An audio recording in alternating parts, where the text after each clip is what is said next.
साथियों, मैं कुछ ऐसी बातों पर चर्चा करना चाहता हूं जो मेरा मन कर रहा है। एक समय था मध्य प्रदेश में, जब निमाड़ मालवा क्षेत्र में मैं कदम रखा तो मुझे ऐसा महसूस हुआ कि हमारे समाज का मार्गदर्शन वो लोग कर रहे हैं जो समाज का ही अस्तित्व खत्म करना चाहते हैं। ये एक परिस्थिति देखो कितनी खतरनाक है कि समाज का मार्गदर्शन वो लोग कर रहे हैं जो आदिवासियों का मार्गदर्शन कर रहे हैं। वो वही लोग हैं जो आदिवासियों के अस्तित्व को खत्म करना चाहते हैं। पहला। दूसरा ये कि जो विचारधारा तुम्हारे सामाजिक, सांस्कृतिक और अधिकारों को खत्म करती है, उसके वजूद को खत्म करती है, उसी विचारधारा को हमारा समाज अपनी विचारधारा मान के काम कर रहा है। जो जहर है उसकी खेती कर रहे हैं हम। जिस चीज से हमारा सामाजिक अस्तित्व खतरे में आ जाएगा, उसी को अपना आइडियोलॉजी बना लिया हम लोगों ने, उसी को अपना सिद्धांत समझ लिया। जब समाज दुश्मन के षड्यंत्र को ही अपना सिद्धांत समझ लेता है, वो समाज अपना अस्तित्व नहीं बचा सकता है। जो दुश्मन का षड्यंत्र है उसको सिद्धांत समझ के जीने वाले लोग बेवकूफ है, और ये हमारे साथ में हुआ है। 1950 के बाद में जिस पाताल पानी में आप लोग बैठे हैं, इसको अनरिकॉर्डेड लैंड नाम से घोषित कर दिया गया। Unrecorded land. अनरिकॉर्डेड लैंड का मतलब है ऐसा लैंड जिसका कोई रिकॉर्ड नहीं है। क्योंकि ये टंटा भील के बारे में बात नहीं करना चाहते थे, करके अनरिकॉर्डेड लैंड बोला गया इसको। शर्म की बात है, हमारा कोई जनप्रतिनिधि, वो किसी भी पार्टी में हो, उसने कभी इस बात पर ध्यान नहीं दिया। मध्य प्रदेश गवर्नमेंट के पास में भील वंश की कोई एंथ्रोपोलॉजी रिपोर्ट नहीं है, जिसको मानव शास्त्रीय रिपोर्ट बोलते हैं, वो नहीं है, उसको जला दिया गया। यानी आपकी जो मानव शास्त्रीय रिपोर्ट है वो भी आज मध्य प्रदेश में नहीं है, यानी आपको खत्म करने का बेस बनाना शुरू कर दिया गया था। मैं 2011 की बात कर रहा हूं। ये सब होते हुए भारत सरकार का प्रतिनिधित्व मंडल जाता है यूएन में, संयुक्त राष्ट्र संघ में जाता है, और बोलते हैं कि भील वंश के लोग आदिवासी नहीं है। ये मैं नहीं बोल रहा हूं, ये संयुक्त राष्ट्र संघ में आदिवासियों के संबंध में जो अधिकार सम्मेलन हुआ है उसमें रिकॉर्डेड है कि भारत सरकार ने बोली है भील वंश के लोग आदिवासी नहीं है, क्योंकि भील वंश की जो भाषा है उसमें संस्कृत के शब्द मिलते हैं। साथियों, पूरी कौम को खत्म करने का षड्यंत्र है, पूरे भील वंश को खत्म करने का षड्यंत्र। ये जो हमारे लोग धूम धतूरे कर रहे हैं, मैं बिलाला हूं, मैं बारेला हूं, मैं वो दरबार हूं, तो मैं भील हूं, मैं गावित हूं, एक भी नहीं बचेगा, एक भी नहीं बचेगा। जो स्टेटमेंट भारत सरकार ने दिया है और हमारे लोग इस पर भी खामोश। मैं बार बार मंचों से बोल रहा हूं कि भील वंश को ही खत्म करने का षड्यंत्र है भारत में, कोई मान नहीं रहा। इसलिए जब 2011 का जजमेंट पास हो रहा था सुप्रीम कोर्ट में, तो हमारी नंदाबाई भील को कोर्ट तक नहीं जाने दिया जा रहा था। बिरसा ब्रिगेड ने एक्स्ट्रा ऑर्डिनरी सिक्योरिटी दी उसको। उसका संरक्षण किया और उसको सुप्रीम कोर्ट के सामने खड़ा किया। आज सुप्रीम कोर्ट ने 2011 में बोला कि भील वंश के लोग भी आदिवासी है, वो इस देश के मूल मालिक है, इस देश के, उनकी संस्कृति यहां के हिंदू भाइयों से अलग है। कोई ताली नहीं बजा। ये 2011 में जजमेंट हुआ। एक नेता बने, मिनिस्टर बने, कई लोग बने। एक भील वंश की महिला जिसको नंगा करके घुमाया गया, वो महिला की लड़ाई ने तुमको इस देश में पहचान दी है। ये जो टोपी पहने हैं आपने, ये टोपी की विचारधारा ने आपको पहचान दी है। फिर भी भारत सरकार मानने को तैयार नहीं है कि भील वंश के लोग इस देश के मूल मालिक है। तब जाके मिशन ने प्लानिंग बनाया कि इस वंश को खड़ा कैसे किया जाए, क्योंकि ये तो राजस्थान में भी है, ये गुजरात में भी है, पाकिस्तान में भी है, अफगानिस्तान में भी है और हिंदुस्तान में भी है। इसको खड़ा कैसे किया जाए? तब जैसे जैसे इसकी गहराई में जाते गए, तब पता चला कि गलती कहां हो गई। आपके जितने महापुरुष थे, उन महापुरुषों के इतिहास को ही खत्म कर दिया गया। आपको क्रिमिनल ट्राइब के इतिहास के साथ जोड़ा गया, गुनहगार जमात के इतिहास के साथ जोड़ा गया। कुछ महाकौशल के गोंड भाई और कुछ गोंड नेता ये मुकालते में है कि हम बच्चे, हमारे पास तो संस्कृति है, हमारी तो धर्म है। अबे धर्म 3000 साल पुरानी संकल्पना है, संस्कृति तो 20,000 साल पुरानी संस्कृति है। वहां पे भी गड़बड़ है। उनको भी समझाया हमने कि क्या लिंगो गोंड था, क्या लिंगो भील था? किसी के पास कोई एविडेंस नहीं है।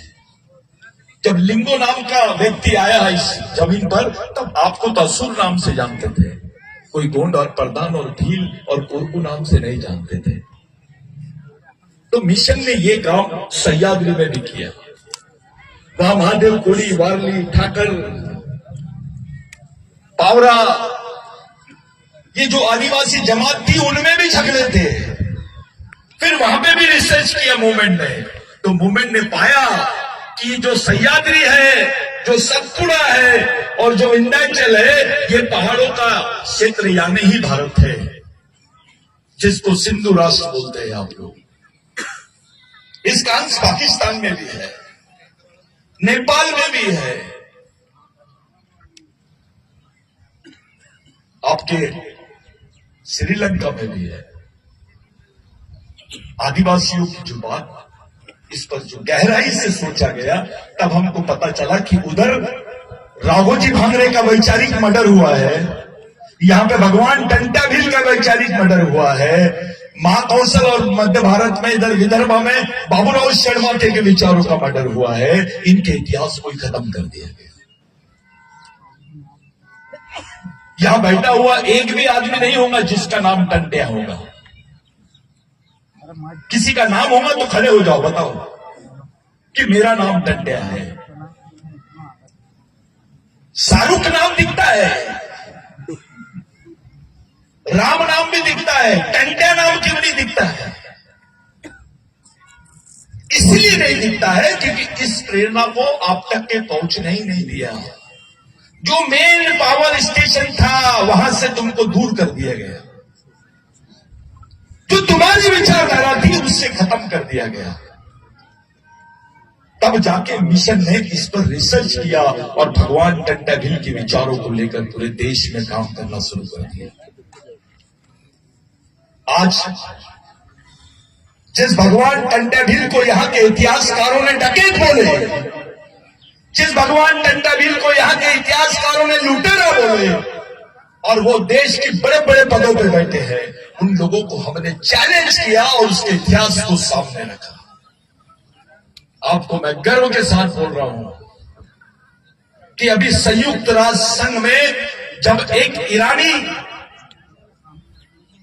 और इराक की जो लेडीज थी जिसने बयान दी, उसमें उनके मुंह से एक शब्द निकला, I am talking about living god revolutionary Tantya Bhil, a father of nation, इस देश का बाप, इस देश का मालिक, क्रांतिकारी, रॉबिन हुड, ऐसा नाम दूसरे देश की लेडी ने बोला है, दूसरे देश की लेडी ने संयुक्त राष्ट्र संघ में बोला, तो भारत के लोगों को आग लग गई। इनका दिमाग खराब हो गया है कि टंट्याभिल की बात इराक की लेडी कैसे बोल रही है, पाकिस्तान का आदिवासी कैसे बोल रहा है। ये मिशन की देन है, इसी को मिशन बोलते हैं। अब सवाल ये खड़ा होता है कि इराक और इराक के आदिवासी लोग भगवान टंट्याभिल का नाम इतनी सम्मान से लेते हैं, क्या यहां के लोग, अपने आदिवासी भाई लोग, भगवान टंट्याभिल का मिशन भी चला रहे हैं कि नहीं? ये जो मिशन खड़ा हुआ है, इस कौम को बचाने के लिए खड़ा हुआ है। आज डंडे की चोट पे हम लोग बात कर रहे हैं कि संस्कृत भाषा इस देश में पहले नहीं आई, पहले भिल्ली भाषा आई। ब्राह्मण पहले नहीं आया, भील पहले आया। वो इस देश का मालिक है। ये जो भीलवाना, कोलवाना और गोंडवाना है, ये एक ही सिंधु संस्कृति के 3 पार्ट है। ये इतिहास इस देश में रखने वाले मिशन का नाम ही बिरसा ब्रिगेड है। साथियों, डॉक्टर बाबा साहब आंबेडकर के नाम पे लाखों लोग भिक्षा लेते हैं, जिनका जन्म भी मऊ में ही हुआ था। डॉक्टर बाबा साहब आंबेडकर की माता जी बच्चे को भगवान टंट्याभिल की कहानी सुनाती थी, बाबा साहब को कबीर के दोहे और भगवान टंट्याभिल के कहानी। मैं कल भी बोला, आज भी बता रहा हूं, इस देश में किसी भगवान के ऊपर में इतने लोकगीत नहीं बने होंगे जितने टंट्याभिल के ऊपर में बने हैं। क्यों? अरे भगवान राम पर भी इतनी भाषाओं में कोई लोकगीत नहीं बने हैं जितने भगवान टंट्याभिल पे बने हैं। मैं बोल रहा हूं पूरी जवाबदारी के साथ। इसका कारण यह था कि इस देश का गरीब कोई भी रहे, वो ब्राह्मण क्यों नहीं रहता, उसने भगवान टंट्याभिल को मसीहा माना है, भगवान माना है। लोग भगवान टंट्याभिल का नाम लेके भीख मांगते थे तो उनको भीख मिल जाती थी। उसके गाने जब गाते थे तो उनकी पूरा परिवार चलता था। चाहे गोंडी भाषा हो, कोरकू भाषा हो, भिल्ली भाषा हो, इधर तुम चले जाओगे तेलुगु भाषा में भी लोग मिलेंगे, कर्नाटक में भी भगवान टंट्याभिल को मानने वाले लोग मिलेंगे।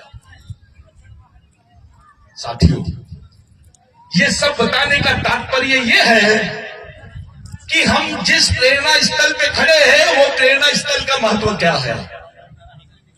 मैंने जितने ग्रंथ पढ़ा, जितने रिसर्च किया, जितने क्रांतिकारियों के बारे में रिसर्च किया, इतना व्याख्यान उस वक्त कोई मीडिया नहीं था, उस वक्त कोई पेपर में छापते नहीं थे, सिर्फ ब्रिटिश इंडिया में छपता था। और मैं आपको खुल के बता देना चाहता हूं, भारत सरकार ने जितने आर्टिकल टंट्याभिल पे नहीं छापे, उतने ब्रिटेन सरकार ने छापे। लंदन में टंट्याभिल के बारे में छापा गया है, इसके एविडेंस मिले हैं। अरे अंग्रेज तो दुश्मन थे, आपका दुश्मन अंग्रेज था, जमींदार था, उच्च वर्गीय था। लेकिन जब अंग्रेज यहां से गए तो उन्होंने वहां जाके बयान दिया कि we have seen a living god, यानी हमने जिंदा भगवान को देखा है।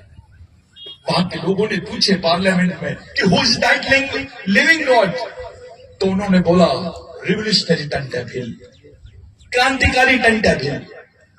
उसका दुश्मन उसकी इतनी बड़ी तारीफ करता है, लेकिन भारत के इतिहास में उसको स्थान नहीं दिया गया। साथियों, इसलिए स्थान नहीं दिया गया कि अगर आप में टंट्याभिल की विचारधारा होती, आज अगर उस वक्त एक जनरेशन, 2 जनरेशन चूक गई हमारी, अब तीसरी जनरेशन है जो भगवान टंट्याभिल की शरण में आई है। हमारी 2 जनरेशनों को खत्म कर दिया गया, हमारी 2 जनरेशन के लोगों को मारा गया, हमारी जनरेशन के वजूद को खत्म कर दिया गया। उसके बाद में ये मिशन के माध्यम से हम लोग भगवान टंट्याभिल के आंगन में आए हैं। ये किस जगह आए आप? इस जगह का ये आपका काबा है, काबा। जिस प्रकार उनके लिए पवित्र स्थल है मुस्लिम भाइयों के लिए काबा, उससे कम नहीं है भगवान टंटा भील की जगह हमारे लिए। उस वक्त हमारी मां बहनों को ब्लाउज पहनने नहीं दिया जाता था। मैं बहुत आधिकारिक तौर पे बात कर रहा हूं, ये इसके रिकॉर्ड्स के साथ बात कर रहा हूं। ये बात मैं नहीं लिख रहा हूं, अंग्रेजों ने लिखा कि वहां के आदिवासी और बाकी महिलाओं को, ओबीसी दलित महिलाओं को ब्लाउज नहीं पहनने दिया जाता था, उस पर भी टैक्स लगता था। आप सोच सकते हैं कि तुम्हारा शोषण किस हद तक के हुआ होगा।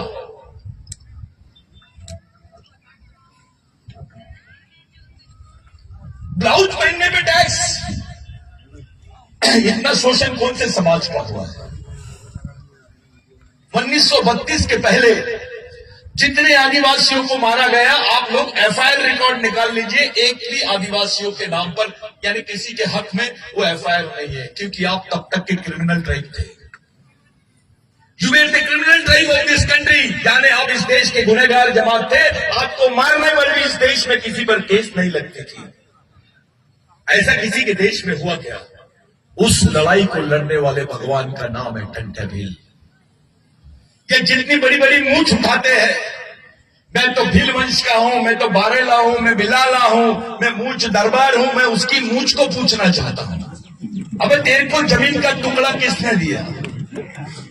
तेरे पास ये जमीन कहां से आई? जब वो अंदर जाएगा तब उसका जमीर बताएगा कि ये जमीन उसको भगवान टंटा भील के संघर्ष की वजह से मिली है। दूसरा प्रश्न उसके सामने ये खड़ा कर दो कि देखो कौन से भगवानों ने जमीन दी है, कौन से धर्म ने जमीन दी है। अगर जमीन का टुकड़ा नहीं होता तो बदन पे कपड़े नहीं होते, टंटा भील नहीं होता तो हमारी मां बहनों ने ब्लाउज नहीं पहना होता। ये सच है। हमारे लोगों को भगा भगा के मारा जाता था, जलाया जाता था। गलत बयान दिए इन्होंने, अंग्रेजों से लाशों को ले लिया गया, भगवान टंटा भील की बॉडी को फांसी देके लिया गया हुआ, और उसके बाद लाके टंटा भील की बॉडी को यहां पर पाताल पानी में फेंक दिए। कुत्ते बिल्ली की लाश थी क्या? अगर पाताल पानी में भगवान टंटा भील की लाश थी तो यार उनका मकबरा क्यों नहीं है? कोई जवाब नहीं देता है इसका। उनकी मजार क्यों नहीं है? जहां पे वो जगह है वो उस वक्त भी वैसी थी, आज भी वैसी है। भगवान टंटा भील की बॉडी का तो पता ही नहीं है, कैसे गायब हो गई, कहां गई। 19 साल तक, जितने साल का आदमी जवान होता है उतनी जवानी तक 19 साल तक के हथियार बंद लड़ाई लड़ा है टंटा भील ने। इतना तो इंडिया ने भी पाकिस्तान और चाइना से नहीं लड़ी है जितने दिन भगवान टंटा भील ने लड़ा है। हथियार बंद लड़ाई, यानी वो गोली मारेगा तो मैं मर जाऊंगा, मैं गोली मारूंगा तो वो मर जाएगा। इस लड़ाई को अंजाम देने वाले भगवान का नाम है टंटा भील। कोरकुओं को नहीं मालूम था कौन है टंटा, रेंगा कोरकू। कोरकू समाज के लोग बोलते थे सतीश भाऊ आया और ये रेंगा कोरकू लाया, ये कहां से उठा के लाया। तब उनको पता चला कि टंटा भील का सबसे ईमानदार और वफादार सैनिक सरदार जो था उसका नाम है भगवान रेंगा कोरकू। बालिया गोंड। भगवान टंटा भील के साथ में केवल भील लोग ही नहीं थे, कोरकू था, गोंड था, यहां का महादेव कातकरी भी था। वो आंदोलन भगवान टंटा भील का था। सोचिए, आज तो कोई मीडिया है, अपने पास बहुत सारे मीडिया, उस वक्त कोई मीडिया नहीं थे। 1 लाख ग्राम सभाओं का संचालन करता था टंटा भील। मैं नहीं बोल रहा हूं, जॉन टेलर नाम के साइंटिस्ट ने बोला है।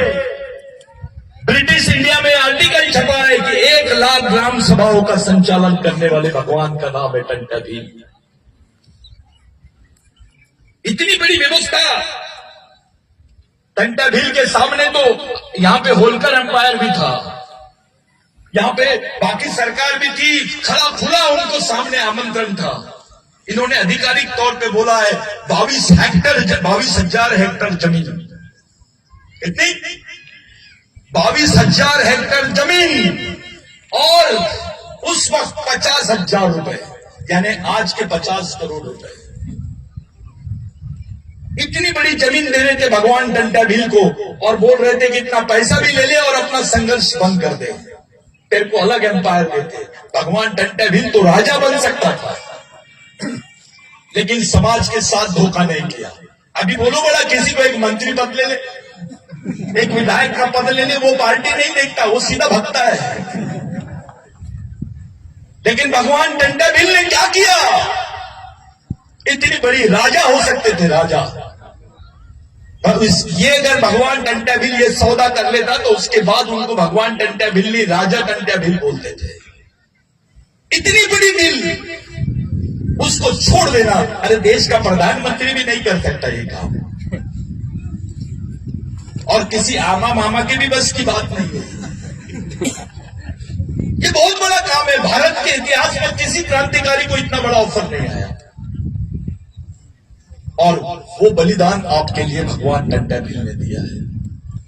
डॉक्टर बाबा साहब अम्बेडकर जैसे व्यक्ति ने भगवान टंटा भील से प्रेरणा लिया है। वो जब लंदन गए थे और अर्थव्यवस्था पे बात कर रहे थे दादा, तो भगवान टंटा भील का जिक्र किया उन्होंने कि आई नो द प्ले यानी उस वक्त में एक नाटक चलते थे। I know the play, which type of play you know? I know the play of भगवान टंटा भील। बचपने में भगवान टंटा भील बनते थे बाबा साहब अम्बेडकर। ये सच्चाई है। आप उसके वंशज हो, क्या बात है? भगवान टंटा भील को हमारे समाज में छोड़ा क्यों? ये मैं बार बार जो भगवान शब्द वापरता हूं, भगवान टंटा भील, भगवान बिरसा मुंडा, भगवान रेगा कोटू, भगवान राघू जी भांगरे, ये भगवान शब्द का जो उपयोग मैं करता हूं, मेरे को वो भगवान फीके लगते हैं इनके सामने। ये ओरिजिनल भगवान है। मान लीजिए अगर ये लड़ाई तुमको तुम्हारे लिए भगवान टंटा भील 17 साल तक के नहीं लड़ता, तुम्हारे हिस्से में जमीन आती क्या? अगर तुम्हारे पास जमीन का टुकड़ा नहीं होता तो तुम्हारे क्या हाल होते? थोड़ा सोचिए। जब संविधान नहीं था, आरक्षण नहीं था, नौकरियां नहीं था, तो लोगों को जिंदा रहने का अंतिम साधन यानी जमीन था। वो जमीन तुमको देने वाले भगवान का नाम है टंटा भील।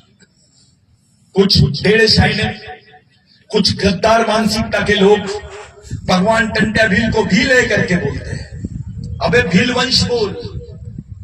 अभी साइंस ने भी बता दिया, डॉक्टर बिनिस्ट, ये बाकी लोगों ने डीएनए टेस्ट किए, लेकिन इन्होंने प्री डीएनए टेस्ट भी हुआ है आदिवासियों का भारत में। उनकी पूरी वंश के बारे में बताया गया है, ये एक ही ब्लड सेल के लोग हैं। चाहे यहां से मणिपुर ले लो, या यहां से नागालैंड ले लो, या यहां से तुम इधर केरला के आदिवासियों तक चले जाओ, पूरे भारतवर्ष के आदिवासियों का डीएनए एक है। संस्कृति एक है, अधिकार, तो फिर समाज भी ये लाइन होनी चाहिए। अभी मणिपुर में अपने लोगों को मारा जा रहा है। मैं बताता हूं इसका एविडेंस। अरे मणिपुर के आदिवासियों ने भगवान टंटा भील का फोटो लगा के मर रहे हैं। शर्म आएगी हम लोगों को। वो राघू जी भांगरे की नाम लेते हैं, वो बिरसा मुंडा का नाम ले रहे हैं। मणिपुर में ही मिल रहा है। दुश्मन परेशान हो गए कि यहां टंटा भील कहां से पहुंच गया।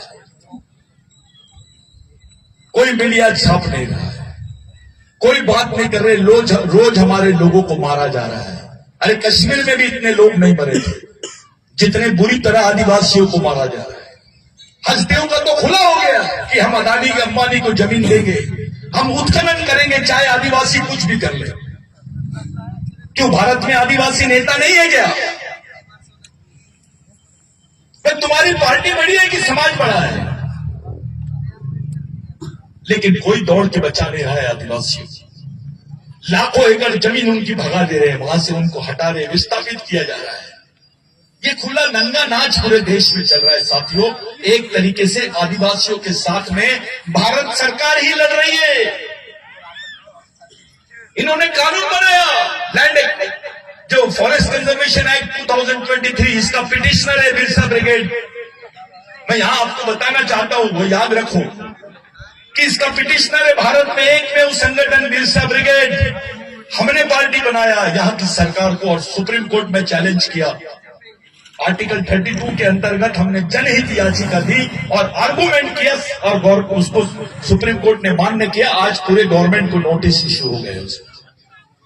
ये लड़ाई भारत की सबसे बड़ी लड़ाई है भाइयों, क्योंकि इसमें आपके ग्राम सभा के अधिकार खत्म हो जाएंगे, इससे आपके 5वीं 6वीं अनुसूची के अधिकार खत्म हो जाएंगे, आपके इसमें आर्टिकल 13(3) का के अधिकार खत्म हो जाएंगे, इसमें आपके पारंपरिक अधिकारों को समाप्त कर दिया जाएगा, इसमें आपके भूमि के अधिकारों को समाप्त कर दिया जाएगा, इसमें आपकी आइडेंटिटी को खत्म कर दिया जाएगा।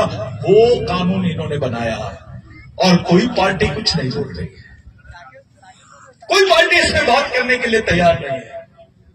और कानून बना है तो किसी को हवा भी नहीं है। अपने समाज के क्लास 1 ऑफिसर बेवकूफ जैसे, बंदर जैसे बैठे हुए हैं, गधे जैसे बैठे हुए हैं।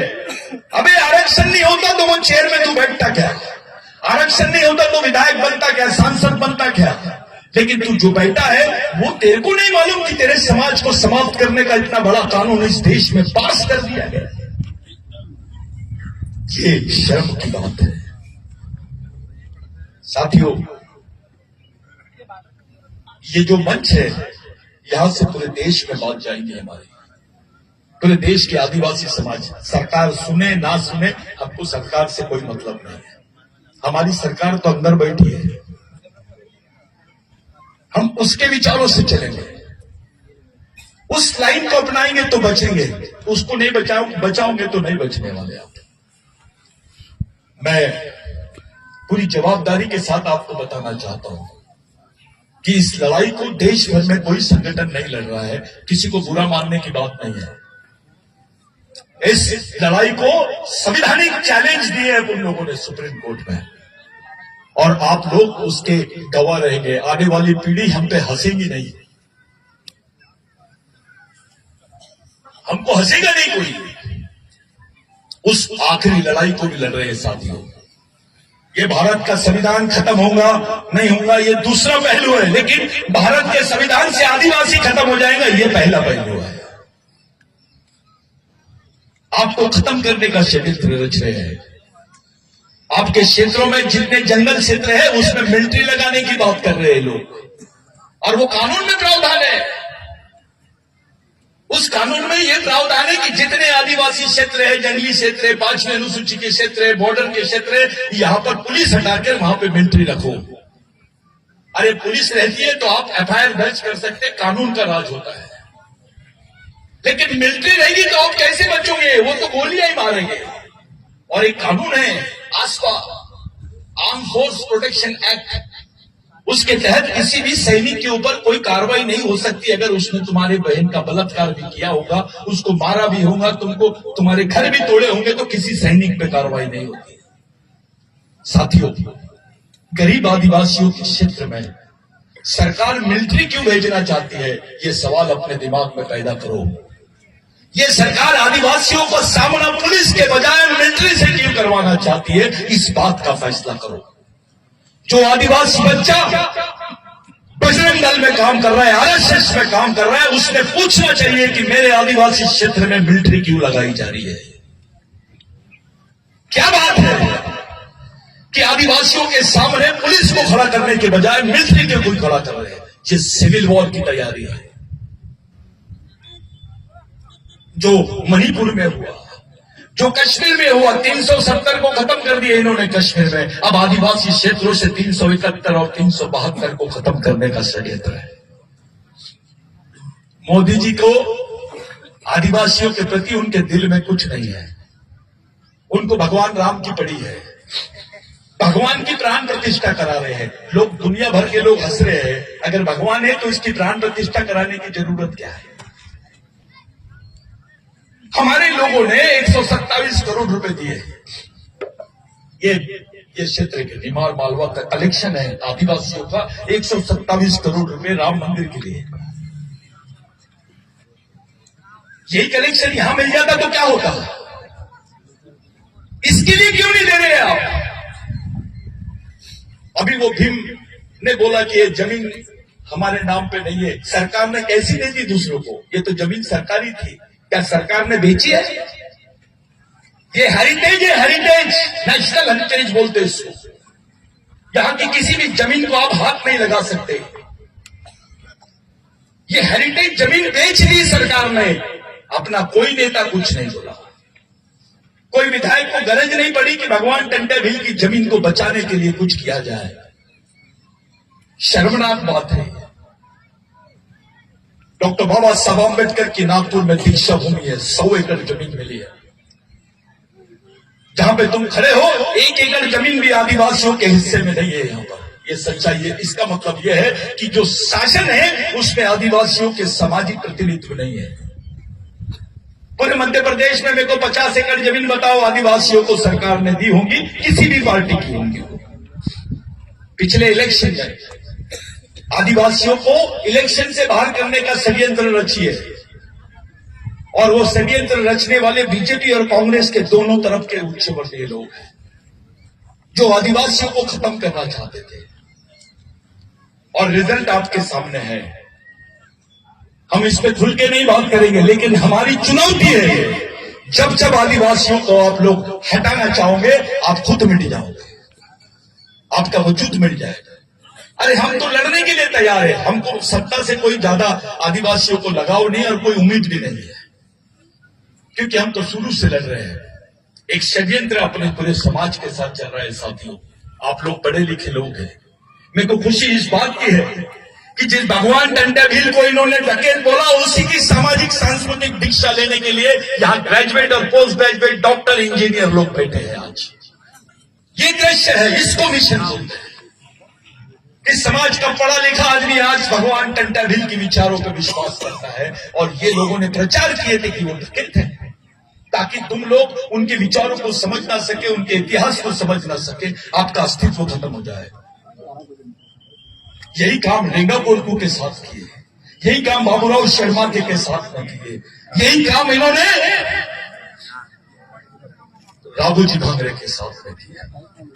मैंने आप लोगों से, जब हम ये बात करते हैं, जब इस मसले में सोचते हैं, तो एक डाटा मैं अब डाटा आपको बताना चाहता हूं।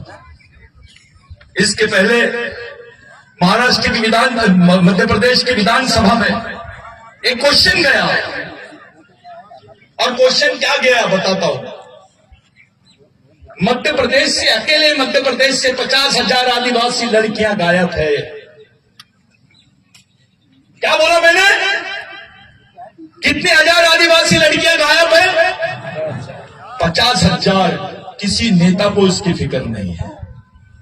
वो मर गए, या उनको मारा गया, या उनको काट के कहीं डाला गया, या उनको बेच दिया गया, उसका कोई अता पता नहीं है। उनके परिवार वाले लोग पुलिस स्टेशन में जाके रिपोर्ट लिखा रहे हैं, महीनों लग गए हैं, 7 साल हो गया है, अभी तक के उनका अता पता नहीं है।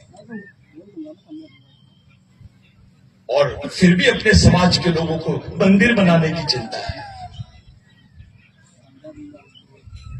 ये सोचो आप,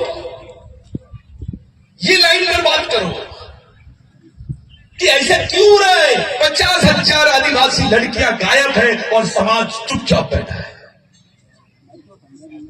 मेरे गणित के हिसाब से, मेरी सोच के हिसाब से, वो 50,000 आदिवासी लड़कियां मारी गई, उनको बेचा गया होगा, उनकी किडनी निकाल दी गई होगी, उनको मार्केट में बेच दिया गया होगा, इंटरनेशनल मार्केट में उनको बेच दिया गया होगा।